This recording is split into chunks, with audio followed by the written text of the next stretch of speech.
Pak Prabowo itu kan mengatakan bahwa kita harus memperkuat keamanan dan pertahanan kita, karena itu adalah kunci. Tidak ada negara yang tidak hebat gitu ya, Hmm. tanpa power yang hebat. Hmm. Dan selain power kan ada kesejahteraan, tingkat kesejahteraan, kemakmuran, terus resources, sumber daya, dan juga people. Ya, people adalah orang-orang manusia yang cerdas dan seterusnya. Saya kira apa yang disampaikan Pak Prabowo itu adalah membangun mindset ya, sebenarnya bahwa kita harus punya mindset atau konsep pertahanan yang kuat ya, konsep pertahanan keamanan yang kuat itu sebagai mindset.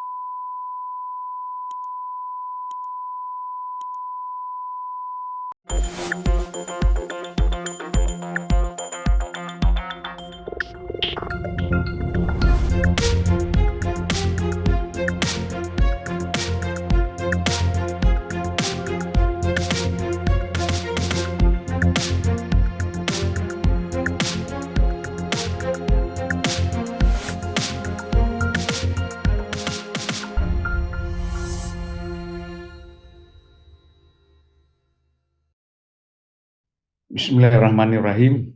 Assalamualaikum warahmatullahi wabarakatuh. Salam sejahtera buat kita semua. Salam juga untuk Mas Ngarwi yang sekarang masih berada di Jogja. Salam juga untuk seluruh para penonton Unpacking Indonesia dimanapun berada. Nah, saya saat ini sedang berada di Den Haag, mengambil waktu Mas Ngarwi untuk kita ngobrol-ngobrol melalui Zoom. Ya, Ya, Bang. ya. Kalau di sana selamat malam ya Mas Ngarwi ya. Iya, malam, Bang. Di Di Belanda sini masih siang ya, Bang, kayaknya. masih siang terang benderang di jam 12. Iya, ya, Di sini zuhurnya jam 2, maghribnya jam 11, subuhnya jam 3, Mas. ya, Jadi waktu tidur kita kacau hancur balau, kacau sekali ini. ya. Malamnya Mas lebih Ngarwi cepat. sehat ya. Ya, alhamdulillah, Bang. Tadi Ya. habis ngajar. Enggak, ini kan musim-musim apa ujian akhir, jadi harus baca assignment mahasiswa untuk apa penilaian marking gitu, Bang. Biasa seperti itu Tapi kan rutinitas. tapi kan bukan dosen killer ya kan. Oh, Mas ya, ini siap. eh ya Ya, Mas, ini mm-mm. kan menarik sekali ya. Kemarin tuh ada pidato. Pak Prabowo ini setiap melakukan pidato itu kan memang berapi-api, bersemangat ya, Mm-mm. luar biasa. Kemarin itu kan di saat pelantikan apa itu namanya, wisuda Akademi Militer ya, Ya, TNI Polri. Untuk apa kita bangun gedung-gedung? Untuk apa kita bangun pelabuhan, bandara? Untuk apa kita bangun kereta api cepat? Untuk apa kita bangun jalan raya? Untuk apa kita bangun waduk? Kalau negara ini tidak utuh, tidak aman, tidak terlindungi. Jadi saudara-saudara, masuknya kalian ke dalam TNI dan Polri adalah bagian dari tujuan nasional. Pak Prabowo itu kan mengatakan bahwa kita harus memperkuat keamanan dan pertahanan kita, Hmm. karena itu adalah kunci untuk kita menjadi negara survive, negara kuat, negara maju. Jadi bukan hanya sekedar membangun infrastruktur, Mm-mm. membangun soal SDM lewat pendidikan, dan beberapa hal lain. Kalau pertahanan dan keamanan kita kuat, Mm-mm. otomatis kita akan menjadi negara kuat dan yang lain-lain bisa kita bangun. Alasan dia mengatakan, bagaimana kita mau bicara membangun negara kalau pertahanan keamanan kita lemah? Mm-mm. Gampang. Mungkin Mas Ngarwi ya, ini persepsi saya aja ya. Mm-mm. Apakah yang dimaksud Prabowo itu bukan hanya pertahanan keamanan dalam bentuk persenjataan, tetapi termasuk dengan melawan cyber ataupun serangan-serangan dari melalui teknologi eh, ini ya, digital ya, internet dan macam-macam. Ya, Gitu. pertama begini, Bang. Kita harus memahami apa yang disampaikan Pak Prabowo tadi ya. Itu kan berhadapan berbicara dengan retorika di hadapan taruna istilahnya. Tetapi kan juga saya kira begini, ini ada dua konsep sebenarnya Bang. Di mana-mana tidak ada negara yang tidak hebat gitu ya, tanpa power yang hebat, ya kan? Ya. Gitu. Dan selain power kan ada wealth ya, kesejahteraan, tingkat kesejahteraan, kemakmuran gitu ya. Terus resources, sumber daya ya. Ada yang mengatakan kalau yang paling dasar itu ekstraktif, sumber daya alam, tapi di luar itu kan non ekstraktif. Di banyak negara maju udah bergerak ke non ekstraktif gitu ya. Dan juga people ya, people adalah orang-orang, manusia yang cerdas dan seterusnya. Nah, balik lagi kalau kita bicara apa namanya kekuatan sebuah negara itu kan kuncinya di power tadi. Nah, power di sini kan bisa soft power, bisa hard power.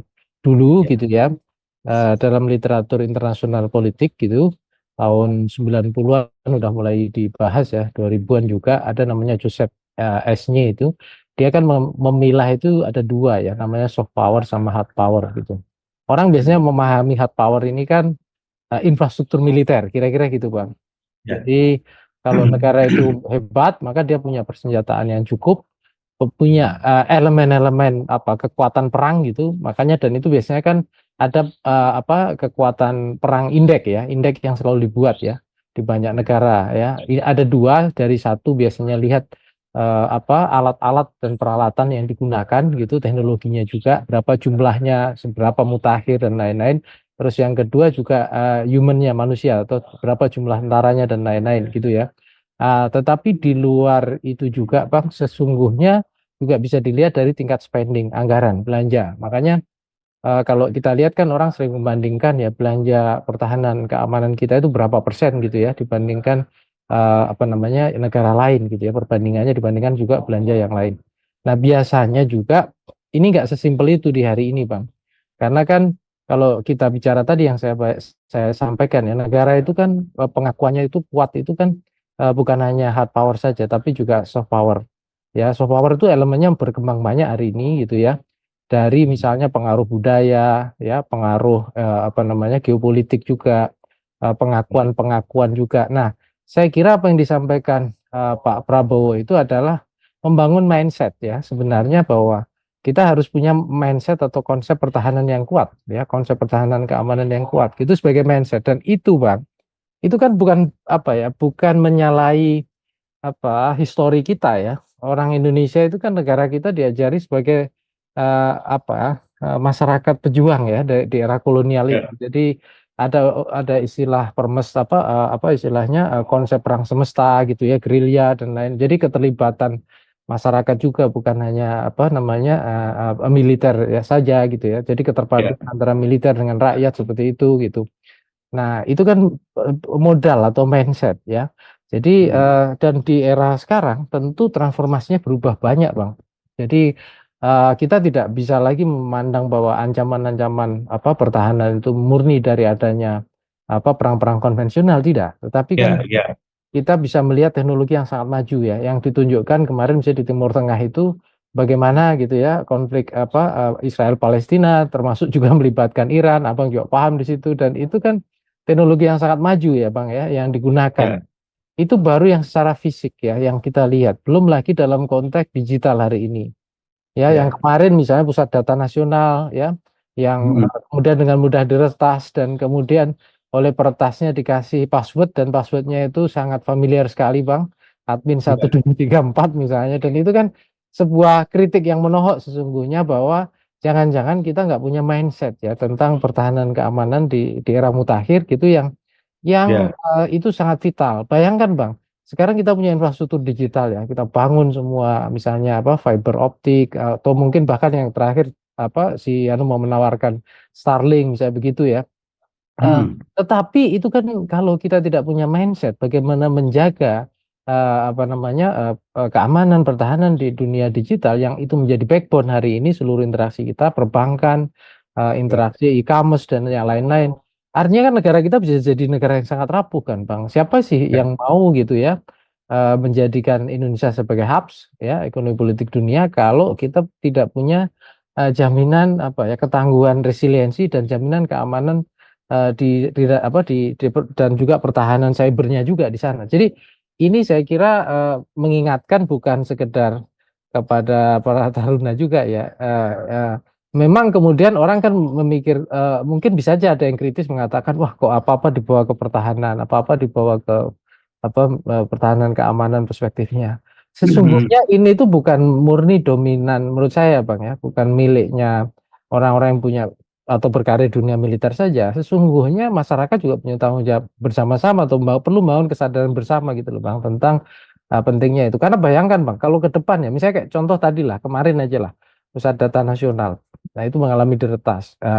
Kemudian untung tidak merembet ke misalnya pelayanan kayak perbankan dan lain-lain ya. Ya. BSI pernah kemarin juga. Kalau misalnya infrastruktur ekonomi kita juga terancam dan lain-lain, saya kira kita makin tambah menderita kan Bang. Belum lagi kalau misalnya perkembangan kita makin hari makin maju ke depannya misalnya soal supply chain dan lain-lain yang di sana mungkin ada sistem otomasi. Untungnya kita belum bergerak ke sana, Pak. Ya, kalau misalnya sudah bergerak ke sana tapi kita nggak siap dengan itu, waduh, pelabuhan dan lain-lain bisa kacau balau, Bang. Shipping dan lain-lain bisa kacau balau kan. Ini kan yang agak ramai kemarin kan imigrasi kan manusia gitu loh. Ya, dan tentu saya kira ini apa menurut saya ya ini ide yang bagus dan cerdas, tapi perlu dikasih konteks yang jauh lebih luas gitu loh Pak untuk bisa dipahami secara baik gitu. Ya, jadi kalau kita lihat kan bahwa sebenarnya negara-negara besar itu seperti Rusia, Cina misalnya ya kita lihat, termasuk juga negara-negara di Uni Eropa, itu mereka membangun kekuatan cybernya itu kan luar biasa. Dan kita ini sebenarnya Indonesia juga diakui kekuatan cybernya. Tetapi Mas Nyarwi, saya mendapat kabar katanya kita ini tidak terkoordinasi dengan baik, kerja masing-masing. Sementara kalau di Rusia itu, kalau negaranya dihantam, mereka kompak semua membela negaranya. Kalau kita kan enggak, malah bikin hoax, ya kan? Malah artinya tidak terorganisasi dengan baik, sehingga lebih mudah kita diretas. Dari dalamnya juga lemah gitu. Bagaimana pilihan ini? Yang pertama begini Bang, ini sebenarnya adalah kita memang ya kita nggak bisa apple to apple dibandingkan dengan negara kayak Rusia dan China ya Bang ya, karena sistem kita demokrasi itu satu, artinya demokrasi liberal lah, lalu lebih banyak ke sana. Beda dengan negara Rusia dan Cina. Jadi suara-suara opini itu kita sudah terbiasa bebas merdeka seperti di lautan lepas gitu ya. Nah, tetapi memang ada kelemahan sesungguhnya. Kalau negara formatnya demokrasi, tetapi elemen-elemen negara itu bisa membangun atau memperkuat basis state legitimation atau legitimasi negara dengan kuat sehingga masyarakat itu ya merasa gitu ya punya negara, membutuhkan negara dan sama-sama bertanggung jawab terhadap negaranya juga gitu. Nah, itu tidak ada masalah gitu loh. Kita tetap dengan negara demokrasi, tetapi kemudian tadi yang Abang bayangkan soal militansi masyarakat, partisipasi yang kuat ya, tanggung jawab bersama itu akan tumbuh. Cuma seringkali kan distrust itu muncul Bang, dan distrust ini seringkali munculnya dari elit. Ya, masyarakat tuh punya sinisme terhadap elit ya. Ketidakpercayaan dan lain-lain gitu ya. Yang kadang kala itu tidak bisa dipilah antara ini politik elektoral, ini politik pemerintahan, ini politik negara. Nah, masyarakat itu seringkali kabur, Bang. Kalau pada level elit, nah sayangnya kadang elit sendiri tidak secara tegas atau secara gamblang atau jelas menjelaskan bahwa ini politik elektoral. Kalau di politik elektoral biasalah orang bertaruh citra, dikritik sana sini gitu ya. Punya kebijakan kadang diapresiasi, kadang diketawain itu biasa. Tetapi begitu masuk politik pemerintahan maka kita bisa masuk ke evaluasi kebijakan, solusi dan lain. Tapi bicara politik negara gitu, narasinya itu sudah lebih banyak ketemu daripada berbeda. Kenapa? Karena kita punya platform yang sama gitu loh, Bang. Nah, bicara pertahanan keamanan tadi yang kita bahas itu adalah politik negara sesungguhnya, Bang. Ya, bukan politik elektoral, apalagi sekedar politik pemerintahan, tidak. Kalau kebijakan menjalankannya mungkin di sana. Nah, yang saya maksudkan adalah contoh ya, misalnya beberapa negara, ya memang kita sebenarnya ya itu soal pilihan sih. Kayak China misalnya, memang kompatibel antara sistem apa namanya politiknya, misalnya dia pakai komunis gitu, terus kemudian mengadopsi liberal juga. Tetapi kalau kita lihat kan dalam platform digital dia mengembangkan platform sendiri kan, Bang. Bahkan dengan kode dan programming dan bahasa sendiri. Makanya kalau tirai bambu yang dulu, zaman dulu ya, tirai bambu itu sekarang menjadi tirai digitalnya kan ada. Dia punya kode bahasa dan lain-lain. Bahkan dia mampu menginfiltrasi ya, artinya menawarkan walaupun dengan produk yang berbeda. Kalau kita lihat TikTok, TikTok kan sumbernya foundernya dari mana kan, Bang? Dari sana kan. Tapi Hmm. kemudian kan dia punya alternatif untuk yang terkonek dengan yang di luar kan gitu. Yang kita misalnya kita pakai atau gunakan dan juga di banyak negara yang lain di Amerika, di Eropa. Nah, kita tidak punya hub seperti itu atau tidak punya mindset juga seperti itu. Ya dari Hmm. awal. Jangankan ke sana ya, Bang ya. Punya ya sekarang kan transformasi digital itu kan kita kayak menghadapi dunia baru, gitu, lautan baru yang berbeda dengan lautan yang lama gitu. Nah sementara, kita hanya tidak berpikir apa redefining territoriality dalam konteks digital itu, Bang. Jadi, Hmm. kita seperti apa, berpikir seperti ikan saja asal asal geser ke sana, hidup di sana sini, tapi kemudian apa mindset menciptakan apa ruang bermainnya atau ruang apa, istilahnya untuk bermainnya itu tidak dengan baik. Nah, China itu belajar baik dengan itu dan saya lihat dia berhasil ya, dalam konteks, apa namanya, platform digitalnya. Walaupun banyak kritik juga misalnya soal panoptikon, sistem yang, kontrolnya kuat dan lain. Tapi saya kira, kalau misalnya ada mekanisme yang alternatif lebih baik, mungkin, kita bisa menawarkan apa, dengan konsep yang lebih demokratis ya. Hmm.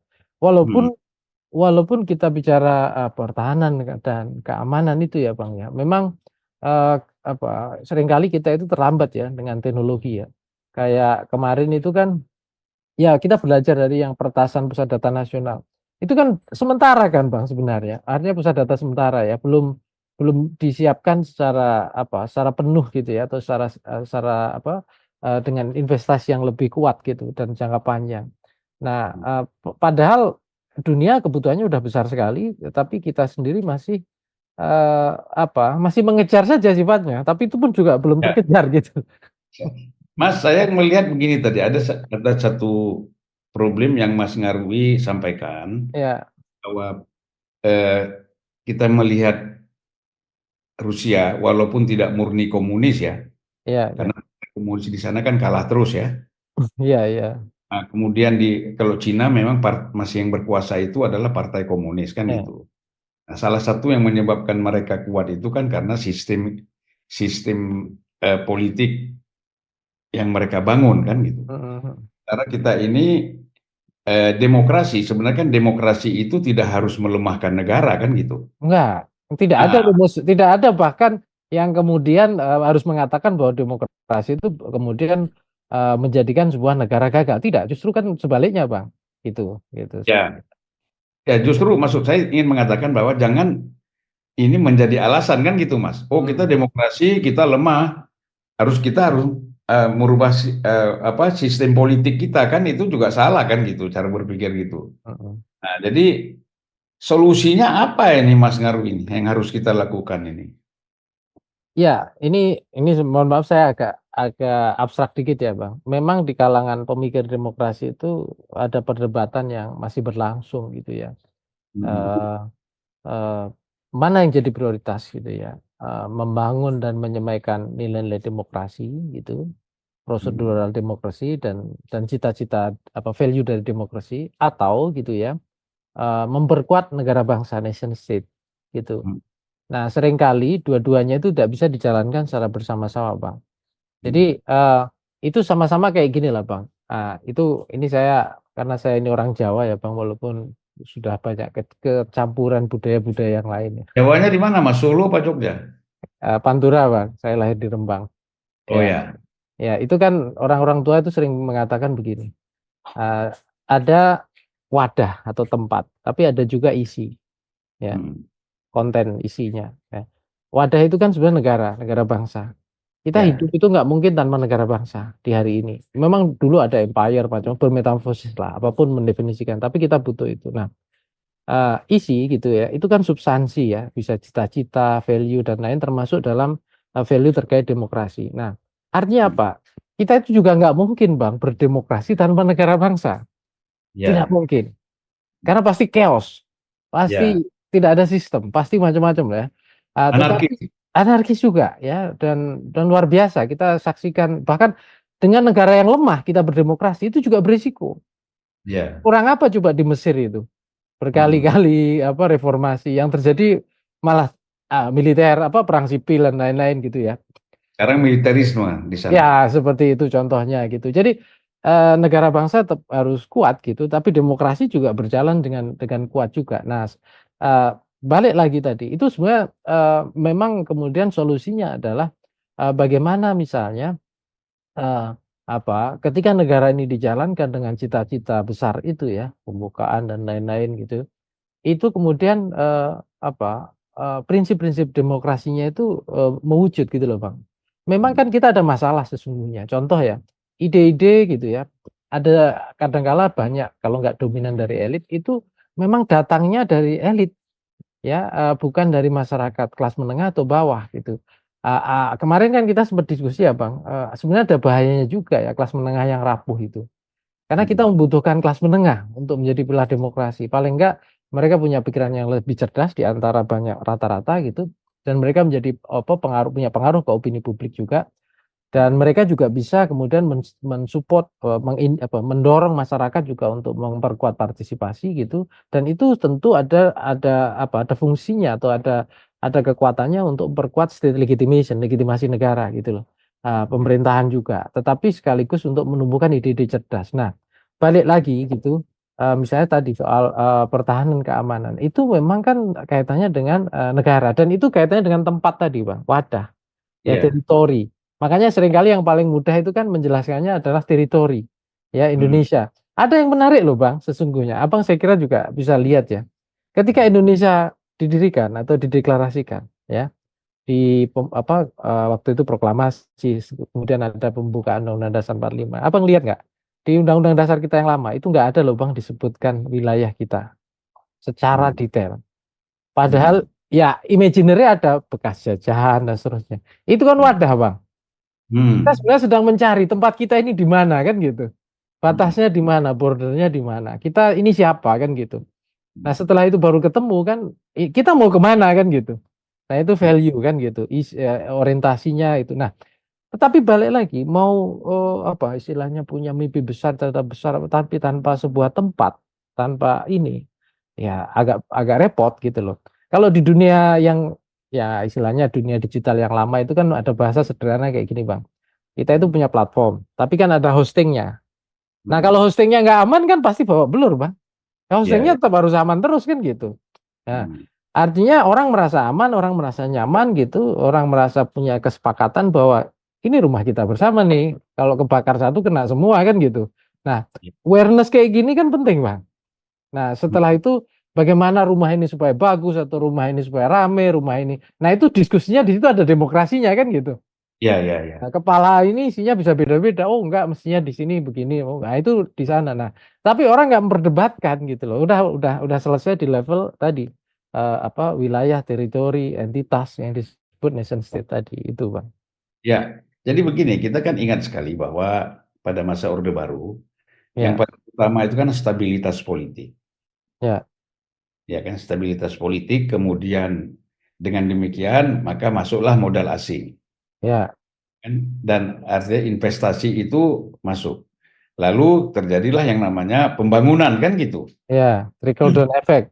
Ya, Ya, kalau sekarang ini Mas Ngarwi lihat nggak ada konsep bagaimana kita ingin membangun stabilitas politik? Artinya kan ini tidak dilakukan secara komprehensif ya Mas.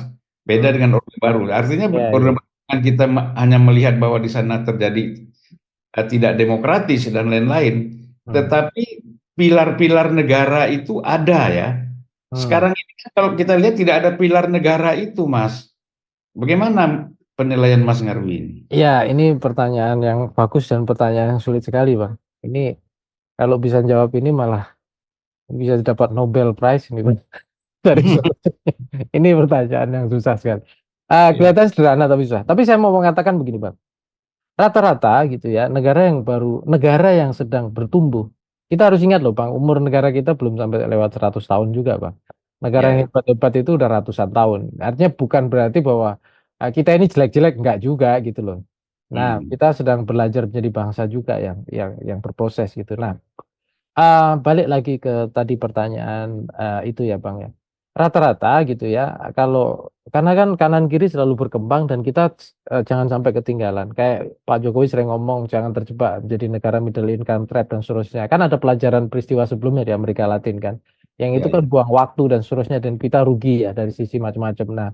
Nah, itu kan seperti berusaha mengejar. Tetapi memang satu sisi gitu ya. Kemudian apa, kita pengen serba cepat atau shortcut itu kadangkala yang dikorbankan adalah, politik tadi, Bang. Saya contohkan gini, yang paling mudah memang kemudian banyak negara gitu, itu kan mengadaptasi single state party namanya, partai tunggal negara, Ya. ya. Ada banyak partai sesungguhnya tapi partainya tetap partai satu, partai tunggal negara gitu loh. Dan dulu Golkar kan menjadi itu, Bang. Ya, Ya. tidak mau disebut partai politik, tapi itu adalah partainya negara, kira-kira gitu. Nah, kalau ngomong itu juga, Bang, kita ngomong bicara histori apa TNI juga. TNI itu sesungguhnya juga ada unsur itu, Bang. Kan gitu. Hmm. Nah, saya mau mengatakan memang apa namanya orientasinya yang paling mudah atau paling cepat itu rata-rata berpikirnya begitu. Nah, tapi resikonya adalah kemudian banyak ide kreativitas yang itu sesungguhnya menjadi bagian dari apa warna-warna demokrasi itu kemudian terkorbankan. Nah, pertanyaannya balik lagi itu mirip kayak tadi, Bang. Kita Hmm. mau apa namanya, mau bicara soal fondasinya ini kita apa perkokoh dulu kemudian apa namanya, substansinya secara ini atau, bisa dua-duanya. Nah, Hmm. kadangkala gitu, eee, menurut saya dua-duanya juga diperlukan, Bang. Tapi memang butuh konektivitas, butuh nyambung. Yang saya maksudkan kira-kira gini, tadi kita pilah ya, sederhana saja. Ini Hmm. politik elektoral nih, ya. Hmm. Oke, ketika pemilu orang rame, oke. Tapi masuk kemudian bagaimana mengelola pemerintahan, masuk politik pemerintahan kan gitu. Hmm. Nah, tapi kita bicara hal yang besar, grand design besar, bicara Indonesia ini 10, 20, 50, 100, 200 dan seterusnya tahun ke depan. Ini bicara politik nation state, negara, kan gitu. Nah, yang ini kan kalau kita lihat seringkali tidak nyambung atau terjadi diskoneksi, Bang. Contoh ya, politisi itu kan ketika pemilu gitu, ya sudah mana yang masyarakat mau kira-kira ya, ya yang populis gitu, ya udah ini kita sampaikan. Tapi faktanya ketika mengelola pemerintahan kadangkala anggaran terbatas, sektor finansial constraint-nya ini, nah maka pilihan-pilihannya juga terbatas. Tapi tidak ada Hmm. narasi besarnya, bahkan tidak ada kontinuitasnya, gitu loh. Hmm. Nah, dulu itu kan Abang pasti tahu ya, dulu ada GBHN dan seterusnya gitu. Narasi Hmm. itu kan sempat mau diwujudkan kan Bang, dengan membangun semacam semacam GBHN lah. Dulu kalau nggak salah Mas Hasto itu yang sempat gencar-gencarnya itu waktu PDI Perjuangan masih bagus ya di dalam pemerintahan dulu. Nah, tapi itu kan juga tenggelam dan hilang, Bang. Nah, pertanyaannya gitu, ini kan bukan hanya kita bicara soal negara dalam arti pemerintahan juga di pusat, tapi juga di daerah. Kita Tapi lihat. Mas, kalau soal GBHN itu Mas, Hmm, MPR kita termasuk saya ada di dalamnya itu sudah menyiapkan konsep, arahnya sudah jelas.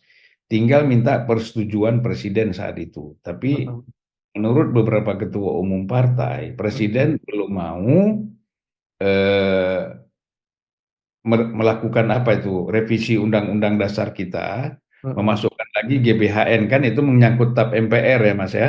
Oh iya betul betul. Nah, jadi kan itu otomatis TAP MPR itu kan berlaku lagi. Mhm, Nah, presiden itu khawatir nanti akan terjadi perubahan-perubahan dalam hal-hal yang lain, misalnya termasuk termasuk soal pemilihan langsung, nanti bisa mhm, kembali ke DPR dan lain-lain. Itu mhm. dikhawatirkan gitu, Mas. Ya, Jadi ya. bukan isi GBHN-nya yang menjadi masalah. Ya, ya, ya, betul, betul, betul. Ya itu tadi Bang, memang ini kan ada dua sisi ya Bang. Kalau GBHN itu kan seperti memandu arah negara dari deduktif ya dari pusat ya, dari Ya, ya. dari pandangan elit juga. Hmm. Sementara dinamika pasca reformasi itu kan sebenarnya terjadi otonomi desentralisasi. Dulu kan mimpinya ya Bang ya, itu kan di daerah kuat, ekonomi tumbuh ya, perkembangan luar biasa misalnya. Tapi kan kalau kita lihat ini kan ya sampai hari ini ya dinamikanya masih belum seindah itu gitu loh. Misalnya kita masih melihat contoh lah ya problem-problem soal serapan tenaga kerja dan seterusnya. Berapa banyak sih misalnya imbas dari otonomi desentralisasi itu mampu menyangga itu ya, masalah-masalah itu bisa menciptakan lapangan kerja, menumbuhkan ekonomi dan seterusnya. Ya, kita belum sampai ke sana. Padahal balik lagi Bang, tadi ya saya bilang, pertahanan keamanan ya, negara kuat, itu nggak mungkin kalau ekonomi kita lemah. Nggak mungkin Ya, juga kalau masyarakat kita juga susah, itu nggak mungkin gitu loh. ya, Nggak ya. mungkin juga kalau kemudian, dalam kondisi keterbatasan termasuk, teknologi, sumber daya ya, kesejahteraan itu nggak mungkin. Jadi, pilarnya itu penyangganya, semuanya ya, kompleks. Nah memang, pertanyaannya ya, apakah kita hari ini membutuhkan benar kayak GBHR? Saya sendiri, melihat ya Bang, dengan konteks, demokrasi politik hari ini itu memang tidak terlalu urgen, tetapi sebenarnya yang dibutuhkan adalah, leadership yang kuat. Ya Ya, leadership yang kemudian bukan sekedar katakanlah, apa istilahnya, mewujudkan, ya katakanlah, ambisi politik atau pengen prestasi sekedar itu boleh-boleh saja, namanya politisi kan pengen menunjukkan capaian ya Bang, legacy. Tetapi membangun narasi gitu loh, yang memberikan bukan hanya apa namanya, Indonesia ini mau dibawa ke mana, tapi juga memotivasi, elit-elit yang lain gitu, masyarakat kelas menengah gitu juga untuk, kita sama-sama bergerak di arah yang sama dengan disiapkan juga tentunya ekosistem dan infrastruktur yang memadai. Ya, ya harus kelas menengah itu juga harus dirangkul, Bang. ya, Ya ya. sekarang ini kan, Bahkan kalau perlu bukan hanya dirangkul, diciptakan ya. ya diciptakan distimulasi gitu loh, dengan berbasis kreativitas macam-macam lah ya, sesuai dengan dunianya. Nah Hmm. sekarang kan banyak juga misalnya generasi muda, Gen Z dan seterusnya. Ini semua kan juga menjadi sumber daya yang bagus, Bang. Bayangkan gitu ya, kemarin-kemarin kalau kita lihat ya gara-gara pertasan itu kan banyak juga institusi yang belajar kan, ada misalnya dari apa, TNI akan merekrut gitu ya dari, perwira karir atau juga dari anu yang dia memang bidangnya, apa namanya, teknologi misalnya begitu ya Bang ya, cyber dan seterusnya, dan lain-lain. Jadi, ini saya contohkan ya, artinya, institusi juga harus beradaptasi gitu ya, sesuai dengan kondisi dan pertumbuhan zamannya dan tantangannya gitu. Nah memang kemudian kan, kalau kita pengen jadi model negara maju sekaligus demokrasi yang kuat, itu kan memang harus kita cari benchmarking-nya kan, Bang. Nah, Hmm. khusus untuk Indonesia, saya lihat, tidak ada yang bisa kita jadikan referensi 100% Bang. Ya, Ya, kenapa? Misalnya kalau kita mau lihat China dan Rusia, kalau bicara, apa namanya, akselerasi dan lain-lain, oke lah ya, China luar biasa. Gitu ya, ekonomi juga walaupun juga mengalami tantangan terakhir juga luar biasa soal apa, tekanan global ekonomi juga dia. Tapi ya tetapi kan, demokrasinya jauh gitulah kalau dibandingkan dengan kita. Rusia juga saya kira sama ya, kalau soal demokrasi elektoral kita lebih ramai ya dan lebih banyak lebih bersemangat lah Bang, lebih ya. liberal gitu. Hmm. Amerika gitu, tentu ya value-nya berbeda dengan kita. Kita ini kan Asian value-nya ada. Saya tidak menafsirkan apa, Asian value yang kemarin ramai ya Bang, itu biar jadi diskusi aja itu. Tapi paling enggak demokrasi kita itu nggak bisa sepenuhnya, apa ya, 100% Western tadi gitu. Makanya kan, seringkali kan orang mengatakan kan ada Pancasila, kekeluargaan, ya kan, musyawarah mufakat. Nah itu kan bagian dari value kita yang nggak mungkin bisa kita tinggal kan gitu. Nah, Ya, itu yang saya maksudkan ke sana sesungguhnya. Eee, nah tentu kita mencari benchmarking gitu ya dari negara-negara yang besar itu, baik secara ekonomi, secara politik dan demokrasi dan pengaruh geopolitiknya. Tetapi juga sekaligus perlu mendefinisikan sendiri, bagaimana negara kita juga menjadi role model ke depannya. Eee, ya. sekarang gini aja Bang, saya tuh pernah ya, dulu kuliah, waktu masih S2 di UI ya, yang ngajar dosen tamunya Pak Yono Sudarsono waktu itu Menhan. Itu masuk kelas beliau kan salah satunya saya masih ingat, bayangkan ya, mana ada negara archipelago, isinya kepulauan gitu ya. Artinya kita kan pulau-pulau ya Bang ya. Hmm. Kemudian, masih bisa bertahan sekian puluh tahun sebagai sebuah negara. Hmm. Ya, di Eropa daratan saja, Abang bisa lihat ya, di Eropa Timur, Balkan dan seterusnya. Dalam Hmm. satu daratan Bang, ya, Hmm. gara-gara beda etnis, beda bahasa dan kocar-kacir itu negara kan gitu. Termasuk Uni Soviet ya. Uni Soviet juga bahkan itu kan di daratan Bang, ya. Di daratan loh Bang itu bukan di kepulauan. Nah kita bersyukur gitu loh. Cuma itu kan tidak cukup ya dengan bersyukur itu ya.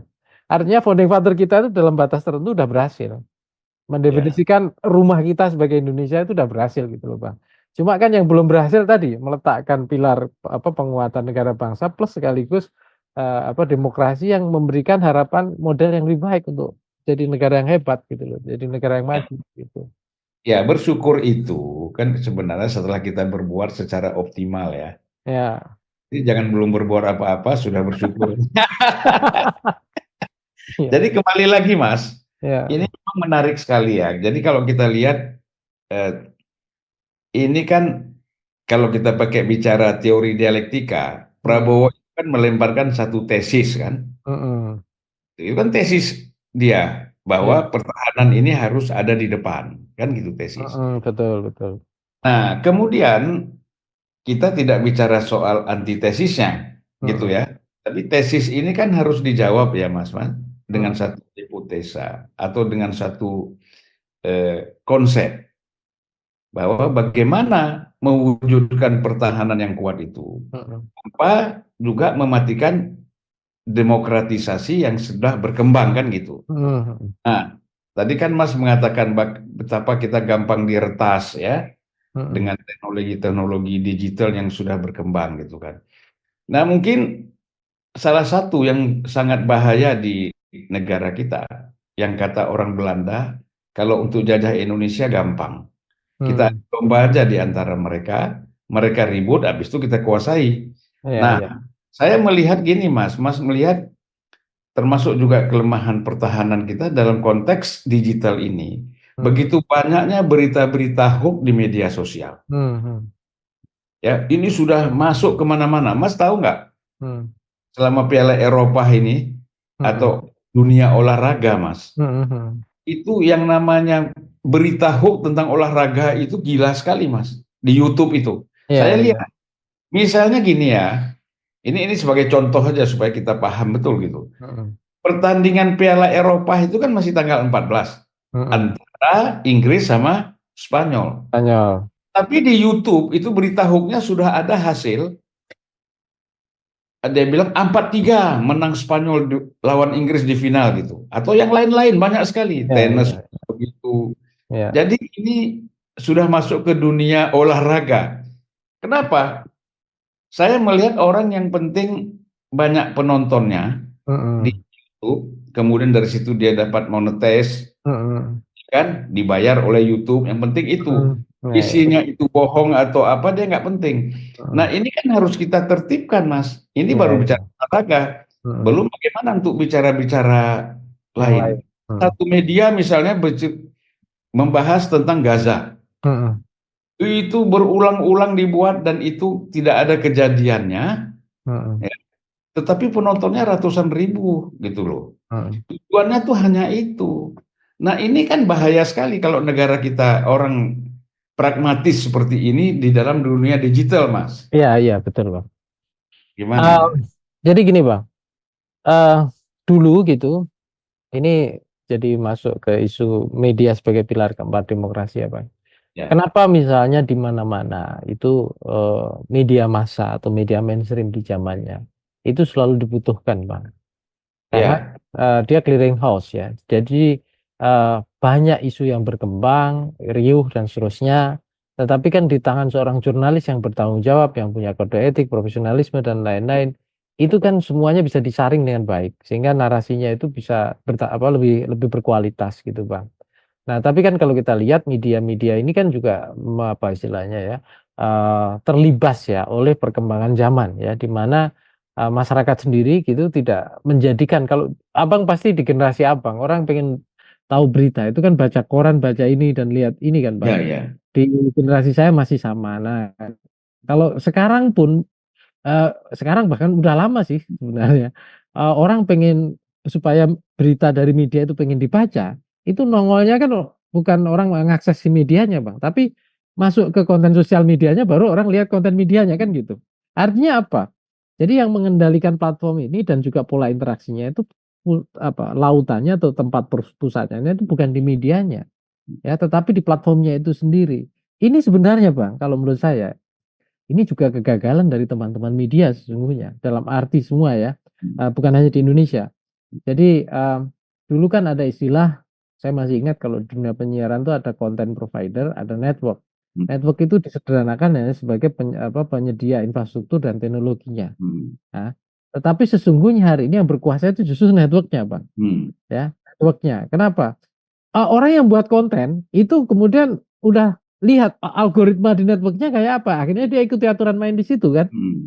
Asal viral, asal ini, asal rame, asal ini dan seterusnya gitu. Ya. Ya. Nah, makanya sebenarnya upaya-upaya ini udah banyak dilakukan tapi belum banyak berhasil ya. Abang mungkin pernah dengar ya kalau di Australia ada media bargaining code gitu ya. Di Eropa juga ada yang mengatur penggunaan platform digital, yang satu untuk komersial, yang satu untuk publik ya.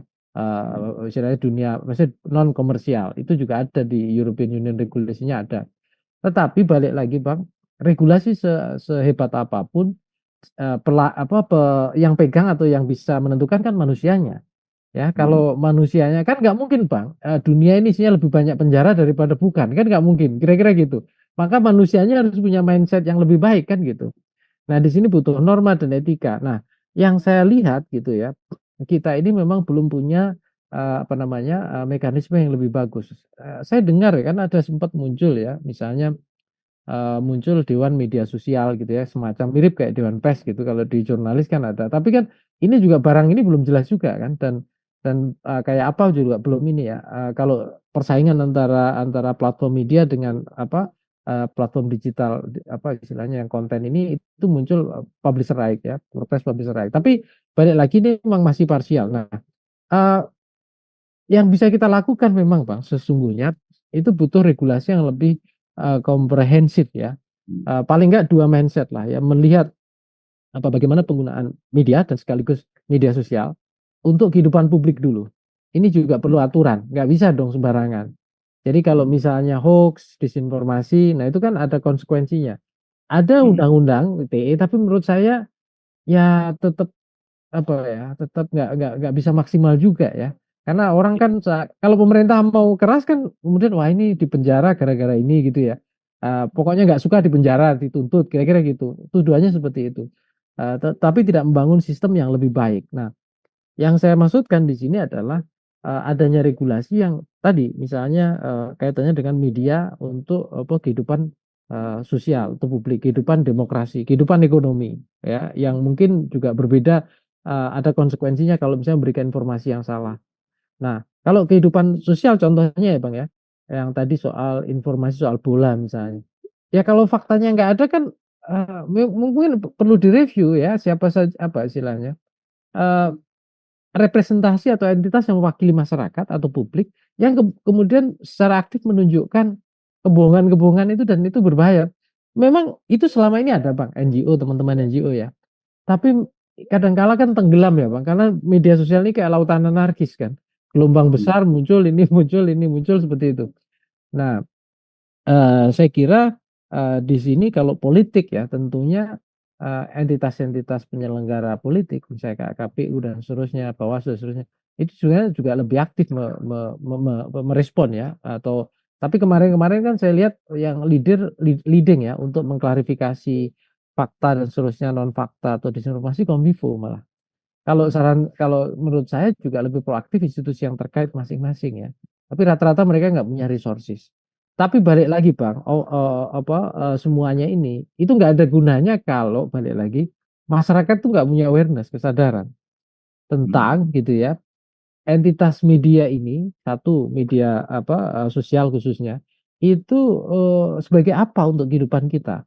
Kalau orang Hmm. misalnya contoh Bang, orang jualan di media sosial atau di ini kan aktivitas ekonomi Bang. Bisa Hmm. semuanya ini ya, dan sekarang pun masih banyak ya orang banyak menggunakan ini sebagai marketplace. Tapi kemudian kan, bisa digunakan juga untuk isu politik. Ya bisa juga untuk campaign dengan baik, ya ini juga bisa.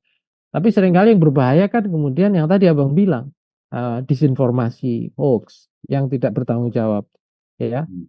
Yang mestinya, saya kira, ya undang-undangnya, regulasinya juga bisa ditegakkan. Cuma biasanya kan itu untuk politik. Kalau hoax tentang bola juga siapa yang mau nuntut, Bang? Kecuali ya Bang kayak FIFA atau apa yang otoritas terkait kemudian, Ya. meminta pertanggungjawaban gitu loh, kan gitu. Kalau saya melihat itu sisi kreativitas dari warga kita ya. Oh, kalau itu Bang Indonesia rajanya lah kayak, luar biasa kalau itu. Heeh, tapi memang begini, yang tadi saya bilang Bang, masyarakat kita itu punya sense sendiri dan cara berpikir sendiri termasuk cara cara menghibur diri sendiri juga Bang di tengah keterbatasan juga itu ya. Ya, ya. Hmm. Jadi mereka bisa mencarikan solusi bagaimana mengatasi kepenatan, persoalan-persoalan kesejahteraan itu dengan kreativitas ya. Nah, Ya, itu saya kira juga satu hal yang luar biasa. Tapi kan harusnya hal-hal seperti ini ada institusi dari negara ya, yang memang bagaimana menyalurkan kemampuan atau kreativitas seperti ini sehingga hmm, dia menjadi betul-betul positif kan gitu Mas, tidak ya, anarkis kan gitu Mas. Kita ini sudah 45 menit kita ngobrolnya tanpa terasa ya. Saya menginginkan satu solusi dari Mas Ngarwi hmm, itu terutama berkaitan dengan ini Mas, ini kan penting sekali ini persoalan keamanan tadi hmm, ya, pertahanan. hmm, Dan kita melihat problem negara kita ini tidak sederhana. Kita tidak bisa menyelesaikan persoalan Papua sudah berapa puluh tahun tuh. ya betul. Ya Aceh, misal kita anggap termasuk itu mereda. Hmm, Tapi kita belum tahu ada potensi apa yang akan terjadi kalau tidak hati-hati kan gitu. hmm, Belum lagi daerah-daerah potensial lain yang juga akan mengarah ke sana kalau tidak di-manage, hmm, tidak dijaga, tidak diatur dengan baik. Dan ini kan tidak bisa dengan hanya pendekatan militer kan. hmm, Tapi Mas bilang tadi kan welfare ini kan penting gitu loh. Bagaimana membangun ekonomi rakyat, itu kan juga pertahanan kan harus membangun ekonomi rakyat. Karena kan pertahanan rakyat semesta itu kan penting. hmm, Rakyat terlibat kan gitu Mas. hmm, Nah, kalau itu tidak dibangun kan juga apapun statement yang kita lakukan, keinginan yang diinginkan oleh seorang kepala negara, itu kan juga bisa nggak jalan kan, Mas?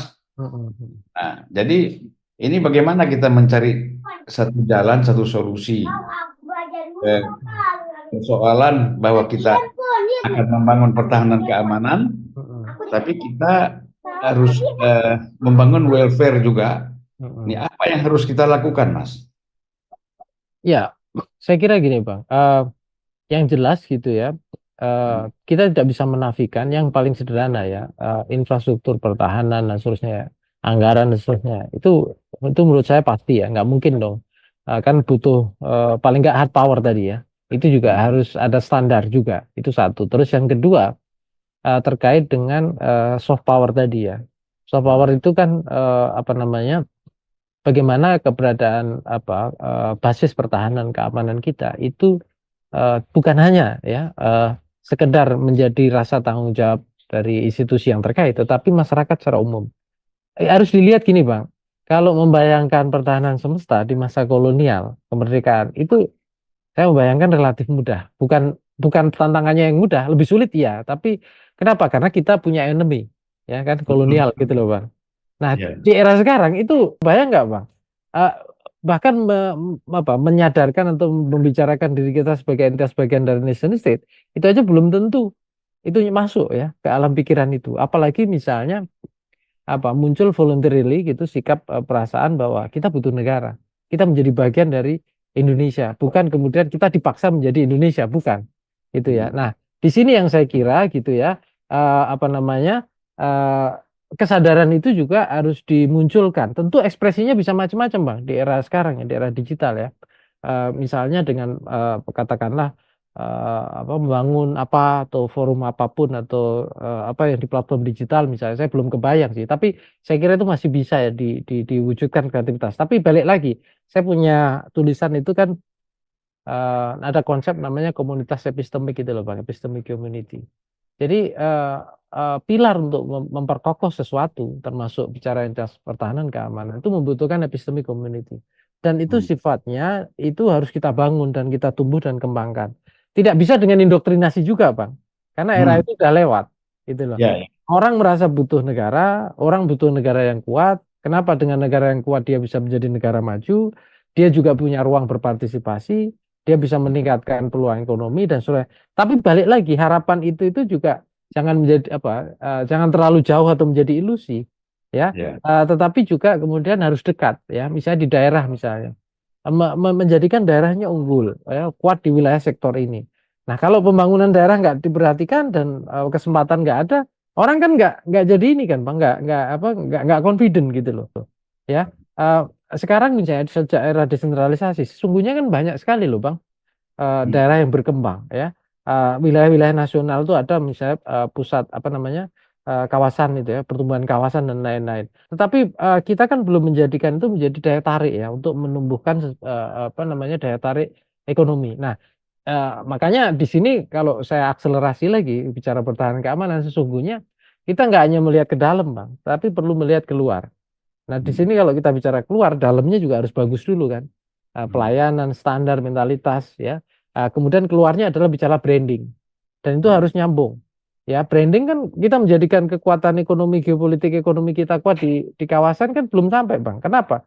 Abang pasti paham lah. Pasar kita ini interaksinya kan masih pasar domestik. Kita belum bagaimana berpikir dengan resources baik ekstraktif non ekstraktif ya, khususnya non ekstraktif lah ya, yang itu segmen pasarnya itu apa namanya internasional ya. Artinya apa namanya kawasan Asia Pasifik, kawasan ini itu bicara market ya. Belum kalau kita pengen menjadikan Indonesia ini sebagai hub, membangun harapan apa untuk menjadi negara maju yang penggeraknya itu Indonesia di masa depan ya di kawasan Asia Pasifik. Ini kan masih mimpi jauh, Bang. Bayangkan kalau Ya. semua masyarakat punya mimpi itu dan yakin dengan mimpinya, nggak usah dipaksa-paksa. Oh, kamu ini terlalu apa namanya apa istilah lazy eh, apa malas gitu ya. Kemudian eh, orang akan jadi rajin gitu loh. Oh ya, saya berarti memang harus mengembangkan skill saya karena apapun yang kecil saya lakukan itu punya kontribusi ke negara, kira-kira gitu. Ekonomi bisa ini, saya bisa punya profesionalitas dan lain-lain. Nah, sekarang sayangnya Bang, ini kita punya PR loh Bang. Banyak narasi yang muncul di mana Gen Z itu gen rebahan gitu ya. Itu begitu lemah gitu ya di mata gen di atasnya ya. Kita punya PR itu gitu. Kemudian juga kita masih punya PR juga di mana resiliensi itu masih dianggap sesuatu yang apa belum sepenuhnya kuat gitu ya. Karena kan kemarin-kemarin kita sempat diajak akselerasi ya dengan startup dan lain-lain yang itu kemudian memunculkan berpikir serba cepat, kompetitif, tapi kan hanya 5% dari ruang pertarungan bebas itu yang survive kan.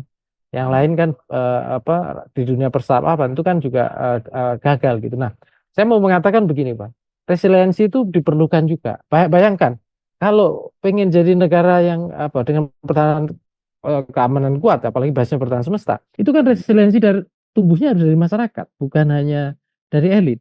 Tapi masyarakat itu tidak mungkin bertahan punya resiliensi kalau nggak punya harapan, dan nggak punya harapan kalau misalnya apa ya ruang untuk menstipulasi kesejahteraan dia tidak ada yang terdekat di kanan kiri dia, perdagangan lah atau apapun lah dan lain-lain. Makanya di sini kan saling menyentuh gitu ya, negara memberikan harapan, elit memberikan harapan gitu ya, masyarakat tumbuh dengan harapannya dan kreativitasnya gitu. Kemudian spirit itu bisa tumbuh secara kolektif. Nah di sini Bang, ide banyak, pemikiran banyak, bisa berdiskusi, di situ demokrasi hidup. Tapi tujuannya sama, ya mencerdaskan kehidupan bangsa, bangun Indonesia itu punya pengaruh di dunia dan seterusnya. Nah ini bicara politik negara, nation state. Maka yang diomongkan di pembukaan Undang-Undang Dasar itu Bang, itu nggak hanya teks apa ya, teks yang tanpa tanpa jiwa dan tanpa apa namanya arah, enggak. Itu bisa bisa jadi apa punya nyawa yang luar biasa Bang, menghidupkan semangat banyak orang-orang masyarakat kita gitu. Ya, Ya, makanya kan kita tidak perlu ya mencari filosofi-filosofi yang terlalu jauh, ya, padahal dalam jiwa kita sendiri tadi lewat pembukaan Undang-Undang Dasar 45 kita itu kan sudah ada gitu Mas ya. ya, Kemudian kita memang melihat ini satu apa problem Mas. hmm, Tadi Mas kan bicara persoalan kekuatan ekonomi. hmm, Nah, kita ini kan industri manufaktur kita ini kan menurun. betul. PHK Ya, kemarin banyak Bang. ya, menurun sekali. Saya melihat, ini penilaian saya, pada masa Orde Baru kita mengandalkan minyak dan gas. Hmm, Setelah reformasi, kita lebih banyak mengandalkan ada misalnya kelapa sawit, CPO. hmm, hmm, Kita mengandalkan yang namanya batu bara. hmm, Lalu kita mengambil ekspor dari sekarang tambah lagi nikel misalnya. hmm, Dan lain-lain dari potensi hasil bumi kita kan gitu. hmm, Tambang kita, minerba kita. Tetapi kan menurut saya ini kan satu hal yang mudah sebenarnya. hmm, kan? Kalau semuanya barang itu ada di tanah air kita, tinggal bagaimana menggunakan kontraktor aja, alat-alat berat kontraktor untuk memanfaatkan itu. Yang Mm-mm. beda memang kalau dengan manufaktur ya, Mm-mm. itu kan kita industri kan harus kita bangun gitu. Ini yang menurut saya belum terbangun, Mas. Sehingga apalagi kalau kita bicara UMKM kita, ini UMKM kita seperti autopilot aja. Ada menterinya atau tidak ada menterinya, dia tetap berkembang sendiri kan gitu. Gitu, Mas. Mas, mungkin kita minta closing statement dari Mas nih, udah hampir udah lumayan juga kita ini ngobrol. Mm-mm. Bang, sebenarnya saya justru mungkin di sini tadi ya untuk closing ya. Saya menggunakan istilah abang hanya meminjam. Kita akan menjadi negara hebat dan maju gitu ya dengan pertahanan, keamanan, termasuk di sektor ekonomi dan seterusnya. Kalau gitu ya, kemampuan akselerasi dan mobilitas masyarakat secara umum punya ruang yang luas dan kuat gitu, dan itu bisa berjalan autopilot. Artinya tidak tergantung pada negara. Tapi sisi lain negara juga tidak abai. Jadi dua-duanya gitu loh. Tidak tergantung yang dari masyarakat, dari kelas sosial, menengah dan seterusnya, tapi juga negaranya tidak abai. Dua sisi sama-sama. Nah, maksudnya kira-kira gimana? Contoh negara tidak abai gimana? Ada nggak strategi industrialisasi, ya, strategi ekonomi yang secara komprehensif? Ya, saya bukan ahli ekonomi Bang, tapi kan kalau kita lihat angka-angka yang disebutkan pertumbuhan ekonomi itu kan basisnya konsumsi toh Bang, ya kan, gitu loh. Bukan kemudian tingkat pendapatan dan lain-lain lah ya. Itu bidangnya teman-teman di ekonomi. Tapi yang saya maksudkan adalah uh, orang perlu gitu ya melihat sejauh mana surveillance kemampuan ya basis ekonomi masyarakat itu bukan hanya sustainable tapi tangguh gitu, resilient dan surveillance. Jadi bisa bisa tangguh gitu. Nah, kalau kita lihat Pak, jangankan kok di sektor tadi yang Abang bilang ya, butuh istilahnya manufaktur dan sebagainya. Sektor-sektor pekerjaan ekonomi kita aja itu juga banyak yang labil ya, gampang. Kemarin-kemarin kita lihat Bang, retail dan seterusnya ya, itu di Jakarta aja kan banyak ya. Tapi sekarang kan banyak tutup yang gede-gede. Itu pertanyaannya orang itu kerja kemana? Ya kan gitu. Itu ribuan ya, ratusan ribu. Terus belum yang di tekstil itu kemana juga. Belum yang lain-lain. Nah pertanyaannya kalau mereka-mereka ya yang terancam pekerjaannya karena perubahan dengan ekonomi yang seperti itu negara tidak bisa membantu. Ya berarti kan lapangan pekerjaan sepenuhnya agak rumit juga, susah dikembangkan. Nah, saya maksudkan adalah memang negara butuh, pemerintah butuh katakanlah strategi ya yang lebih matang, disesuaikan dengan kondisi masing-masing wilayah dan daerah dan sesuai dengan target kelas juga, Bang. Kalau misalnya di sektor infrastruktur itu masih diperlukan dan menurut saya masih diperlukan karena menyerap lapangan kerja, ya itu mau tidak mau harus ditata. Tapi kan ini nggak bisa satu sektoral, dia butuh yang lain. Contohnya apa? Tekstil kita collab kan salah satunya kalah dengan yang lain kan, Bang. Produk yang masuk lebih mudah, murah dan seterusnya. Artinya butuh strategi yang terintegrasi ya. Nah, itu satu. Terus yang kedua juga punya katakanlah kebijakan gitu ya, yang sifatnya bukan sekedar insentif ya. Kalau selama ini kan subsidi dan insentif ya. Tapi benar-benar mendorong gitu ya kreativitas ekonomi yang menciptakan pasar, yang itu bisa kompetitif. Ini ekonomi masyarakat ya Bang ya. Tentu berbeda saya kira dengan konteks ekonomi negara. Nah, yang terkait dengan tadi autopilot tadi Bang. Eh, Masyarakat sendiri saya kira harus punya mental termasuk kalangan pengusaha UMKM dan lain. Tidak punya ketergantungan ya kepada pemerintah. Bahwa penting ya mengandalkan pemerintah ya, tapi tidak tergantung itu kan hal yang beda. Abang tentu masih ingat ya. eh, ada buku-buku salah satunya Reset Kapitalisme yang ditulis secara Gunio itu kan dikritik ya salah satunya. Memang ada baiknya sih. Zaman Pak Harto itu tumbuh para pengusaha ya yang ditumbuhkan bersama dengan kebijakan-kebijakan di era Orde Baru. Tetapi sisi lain kan ada juga ketergantungan dengan lingkaran elit tertentu yang itu kemudian ini kapitalisme tapi kapitalisme semu kan gitu. Nah, ini balik lagi Bang. Kemarin saya kebetulan mereview atau membaca artikel ya. Itu menarik tentang middle class di China ya yang dipetakan menjadi tiga fase ya. Tahun awal-awal ketika kalau nggak salah tahun 50-60-an itu middle class generasi pertama, muncul banyak pengusaha juga yang menopang perekonomian masyarakat dan negara. Kemudian muncul generasi 90-an. Nah, terakhir saya lihat itu kan generasi di era digital. Bayang nggak, Bang? Artinya kan punya pilar-pilar kelas menengah, pilar-pilar entrepreneur gitu ya, yang warnanya beda-beda dan dia diperlukan juga ya di masyarakat gitu loh, karena dia menjadi pilar kekuatan ekonomi politik juga. Nah, di kita pertama riset tentang itu di Indonesia aja saya belum ketemu, Bang, artikelnya gitu Hmm. ya. Nah, yang kedua strategi dan polisinya kayak apa itu juga saya belum belum pernah mendengar. Nah, menurut saya itu juga perlu ya dipikirkan apa pilar-pilar yang bisa menopang apa namanya kalau kita pengen kekuatan pertahanan keamanan yang kokoh, fondasinya tentu adalah apa namanya support dari masyarakat ya. Makanya dulu kan konsepnya perang semesta.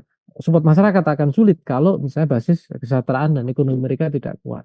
Nah, ini Ya. membutuhkan apa negara tidak boleh abai dan negara perlu katakanlah punya policy yang terintegrasi ya dan tapi masyarakat juga jangan juga sepenuhnya tergantung juga ya yang mereka ini. Jadi dua-duanya kemudian merasa punya apa istilahnya kepentingannya itu ketemu untuk menyelesaikan hal-hal yang bisa kita hadapi di masa depan ya Bang ya. Soal mimpi menjadi negara yang hebat ini di Asia Pasifik.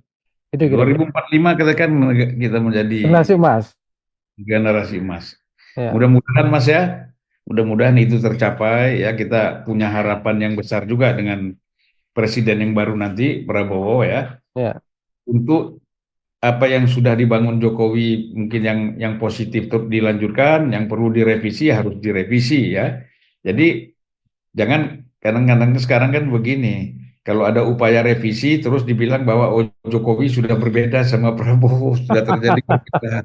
Nah, ini kita lebih suka menciptakan perpecahan daripada persatuan ya. ya, ya, ya, Baik Mas Ngarwi, terima kasih. ya, Sampai siap, jumpa Bang. ya minggu depan kita Siap, ngobrol-ngobrol di Bang. dalam. Ini kita di udara ini Iya, ya, Bang. apa yang kita sampaikan tadi, kita dialogkan tadi, terutama dari Mas Ngarwi, itu sangat besar manfaatnya. Salam keluarga Mas. Siap, Bang. Assalamualaikum Makasih. warahmatullahi wabarakatuh. Waalaikumsalam warahmatullahi wabarakatuh.